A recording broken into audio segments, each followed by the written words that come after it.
பயம் உன்னை வாட்டிடுதோ, மரணத்தை சிலுவையில் ஜெயித்த சூதன்.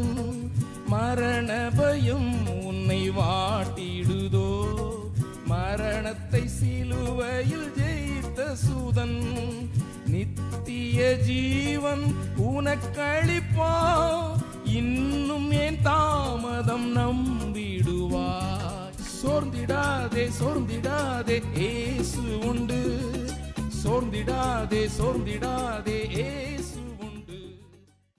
ஆண்டவர் இயேசு கிறிஸ்துவின் மகிமையான நாமத்திலே உங்களுக்கு வாழ்த்துக்கள். யோவான் தம்முடைய சுவிசேஷ நிருபத்தின் 3ஆம் அதிகாரம் 16ஆம் வசனத்திலே இப்படி சொல்கிறான்: தேவன் தம்முடைய ஒரே பேரான குமாரனை விசுவாசிக்கிறவன் எவனோ அவன் கெட்டு போகாமல் நித்திய ஜீவனை அடையும்படிக்கு அவரை தந்தருளி இவ்வளவாய் உலகத்தில் அன்பு கூர்ந்தார். தேவனுடைய அன்பை, மனுஷ ஜாதியை பாவத்திலிருந்து மீட்கும்படியாக உண்டாக்கப்பட்டிருக்கிற குறைவில்லாத வலியை குறித்து சொல்லப்பட்டிருக்கிறது. இந்த ஒரு வசனம் தேவனுடைய அன்பை, இன்னும் சகல மனுஷனுக்கும் தேவனிடத்தில் இருக்கிற சிந்தனை, இன்னும் மனுஷ ஜாதிக்காக ரட்சிப்பை உண்டு பண்ணும்படியான திட்டம் அனைத்தையும் வெளிப்படுத்துகிறது. இந்த ஒரு வசனத்தின் மூலமாய் தேவனுடைய அன்பு நிறைந்த குணத்தை கண்டு புரிந்து கொண்டு நம் சிருஷ்டிகர்த்தரை சமீபத்திலிருந்து அறிந்து கொள்ள முடியும். நம்மளை சிருஷ்டித்த தெய்வம் உலகத்தின் மேல் அன்பு வைக்கிற தெய்வமாயிருக்கிறார். அவர் எந்த கருத்து வேறுபாடு இல்லாமல் சகல மனுஷனிடத்தில் அன்பு வைக்கக்கூடியவராயிருக்கிறார். அவர் நம் எல்லாரிடத்திலும்,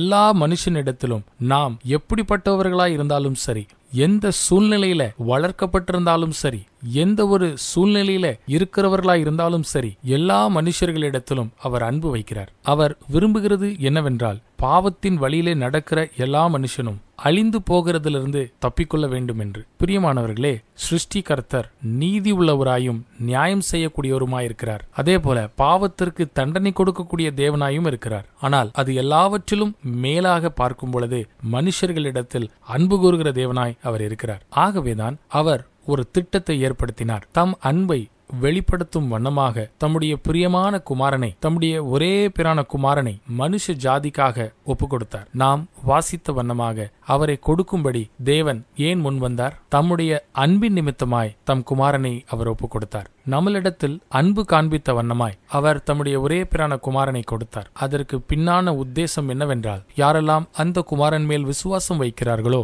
அவர்கள் அழியாதபடி நித்திய ஜீவனை அடைந்து கொள்ள வேண்டும் என்று. இன்னும் தேவனுக்கு சமீபமாக தேவனோடு ஒப்புரவாக்குதலை செய்யும்படி அப்படி செய்தார். தேவனுடைய இந்த அன்பை அறிந்து கொள்ளும்படி, இன்னும் அந்த இரட்சகராகிய ஆண்டவர் இயேசு கிறிஸ்துவை ஏற்றுக்கொள்ளும்படி, அவரை விசுவாசித்து நித்திய ஜீவனை பெற்றுக்கொள்ளும்படி தேவன் உங்களுக்கு உதவி செய்வாராக.